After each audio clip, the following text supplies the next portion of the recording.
given the security concerns, given everything, Joe Biden felt that calm today, or whether he felt just the turmoil of what has brought us to this moment. Vice presidents, leaders from abroad, and a whole bunch of Biden. America, welcome to the 59th presidential inauguration, where in just a few moments, Joe Biden and Kamala Harris will take their solemn oaths. This ceremony is the culmination of 244 years of a democracy. It is the moment when leaders brought to this stage by the will of the people promise to be faithful to our Constitution, to cherish it and defend it. It is the moment when they become, as we all should be, guardians of our country.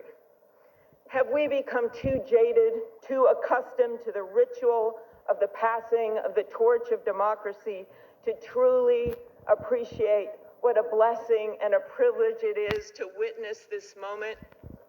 I think not. 2 weeks ago, when an angry, violent mob staged an insurrection and desecrated this temple of our democracy, it awakened us to our responsibilities as Americans. This is the day when our democracy picks itself up, brushes off the dust, and does what America always does: goes forward as a nation under God, indivisible, with liberty and justice for all. This conveyance of a sacred trust between our leaders and our people takes place in front of this shining Capitol dome for a reason. When Abraham Lincoln gave his first inaugural address in front of this Capitol, the dome was only partially constructed, braced by ropes of steel. He promised he would finish it. He was criticized for spending funds on it during the Civil War. To those critics, he replied, "If the people see the Capitol going on, it is a sign we intend the Union shall go on." And it did, and it will.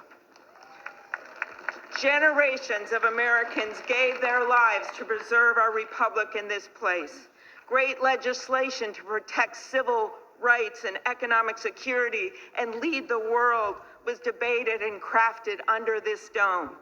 Now it falls on all of us, not just the two leaders we are inaugurating today, to take up the torch of our democracy, not as a weapon of political arson, but as an instrument for good. We pledge today never to take our democracy for granted as we celebrate its remarkable strength. We celebrate its resilience, its grit. We celebrate the ordinary people doing extraordinary things for our nation, the doctors and nurses on the front line of this pandemic, the officers in the Capitol, a new generation never giving up hope for justice. We celebrate a new president, Joe Biden, who vows to restore the soul of America and cross the river of our divides to a higher plane. And we celebrate our first African American, first Asian American, and first woman vice president, Kamala Harris, who stands on the shoulders of so many on this platform who have forged the way to this day. When she takes the oath of office, little girls and boys across the world will know that anything and everything is possible. And in the end, that is America, our democracy, a country of so much good. And today, on these Capitol steps and before this glorious field of flags, we rededicate ourselves to its cause. Thank you.